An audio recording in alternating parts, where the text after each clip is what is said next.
Hi everybody, it's Samantha with Missing PNW Crimes Revisited. We are here at Michael Cook's house. Kaine Horman and Michael Cook, 37, both attended Shoreline High School north of Seattle, where they both played football. Cook was one of the few of Kaine's friends from high school who ended up moving to Portland. Kaine had tried to reconnect with him once Cook moved to Portland, but they never did until Cook showed up at their home after Kyron'S disappearance. Along with two others, Cook, who was divorced with a son, helped organize the first vigil for Kyron. He was later seen at Kaine and Terri's home after Kaine moved out, picking up the mail and bringing in food and drink to Terri, her friends, and relatives. He told the Oregonian he was just trying to be supportive in a time of need. Michael Cook was Kaine Horman's high school friend, and investigators have interviewed Michael on multiple occasions for many reasons. Michael visited the Horman home after Kyron'S disappearance, and Michael planned Kyron'S first vigil on June 15th. It was after his visit and the vigil that Michael was first interviewed by investigators. It seems Michael inserted himself in Kyron'S disappearance. Kaine Horman left his house with Kiara, who was 20 months old at the time, on June 26, 2010. Kyron Horman's stepmother allegedly tried to hire a hitman, report says. June 4, 2010, 1 month after the disappearance of 7-year-old Kyron Horman, police reportedly said landscaper told them the Oregon boy's stepmother tried to hire him to kill her husband, Kaine Horman. Sources close to the investigation told newspaper that police alerted Kaine Horman to the allegation on June 26, which they said is what prompted him to move out of the family home with his 19-month-old daughter and to file for divorce and a restraining order against his wife. We know now that Terri Horman tried to hire 3 different people to kill Kaine. After Kaine filed an emergency restraining order against Terri to keep her away from himself and the baby. In the restraining order was the address of a safe house Kaine and Kiara were staying in. It's questionable to me that Terri could have the address of the safe house that was in the order, especially because the restraining order was given to Kaine after he found out that Terri had tried to hire someone to kill him. How could the court allow that to happen? Michael Cook had a picture of the emergency restraining order on his phone. Michael had even Googled the location of the safe house address. Terri was the only person who could have given him that information. In an interview with law enforcement, Cook told authorities that Terri Horman let him photograph the sealed restraining order, photograph Kaine Horman's new undisclosed address, and he shared the information with at least 2 people. In a court filing seeking to hold Terri Horman in contempt of a judge's order that initially sealed the restraining order, Kaine Horman's attorney wrote that Terri Horman showed the restraining order to Cook, who took photos of it and did a Google map search of the temporary address where Kaine Horman had moved with his and Terri Horman's young daughter. Michael is the same man that was sexting with Terri in just days after Kaine left the Horman home. Kaine accuses Terri of sexual affair. Kaine Horman's lawyer files text exchange between Terri Horman and Michael Cook. When Cook was asked why he was spending so much time at the home shortly after Kaine had moved out, Cook said, "Terri, I'm better friends with her now. I just care about them and want their son to be found."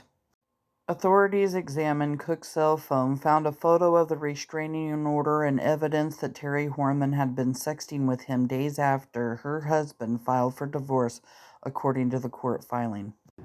During that time, Dee Dee Spicer also moved in with Terri at the Horman home for 11 days, not searching for Kyron, but instead acting with suspicious behavior, like buying and using burner phones. After news of the disappearance broke and Kaine Horman left their home with the couple's young daughter, Spicer said she moved in with Terri Horman for 11 days.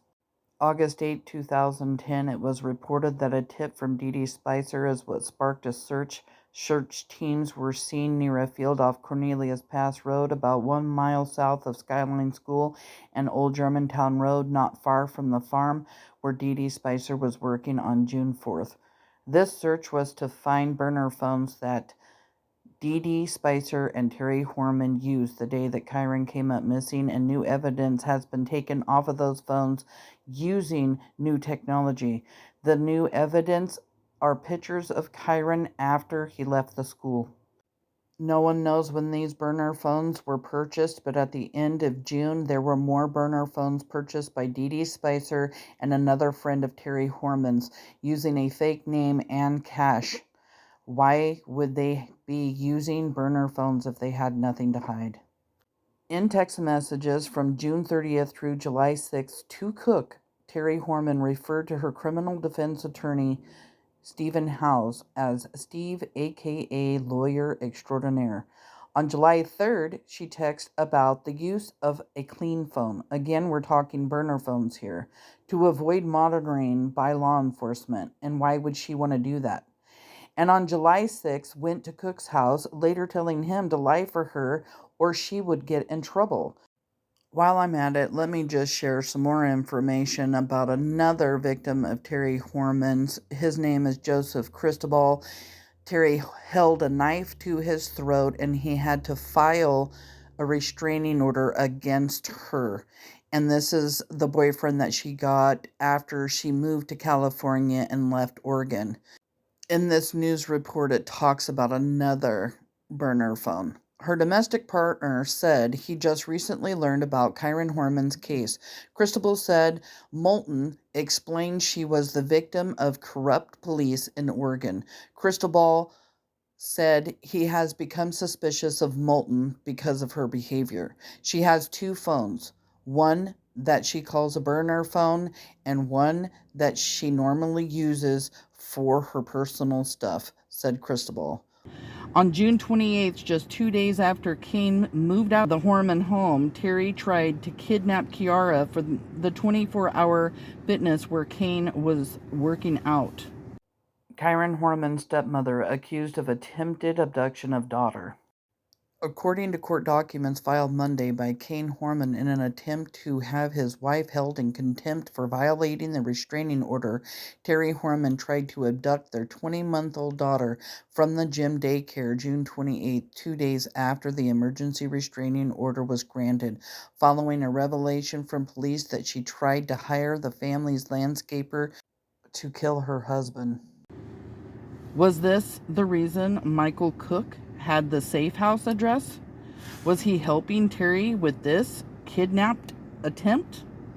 Or was Michael one of the 3 men Terri tried to hire to kill Kaine? All of this so suspicious. Michael lived in this house here off of Edgewood, and it's just 7 miles away from Skyline School and only a few minutes away from the first Fred Meyer's off of Embry Drive that Terri went to the morning of June 4th, the day that Kyron disappeared. Michael moved from his home after Kyron's disappearance and bought a home in Cooper Mountain. He's returned to his home here on Edgewood and then has recently put his property up for sale. Why did Michael insert himself after not seeing Kaine for years, plan a vigil, have a picture of the safe house address, and start sexting with Terri? Is that really what a friend does? Start sexting with his friend, his high school friend's wife? It's so suspicious during this time when Kyron is missing and none of them are looking for Kyron. So we're deep diving into Michael Cook. Is he the third person? Why the multiple interviews with Ellie?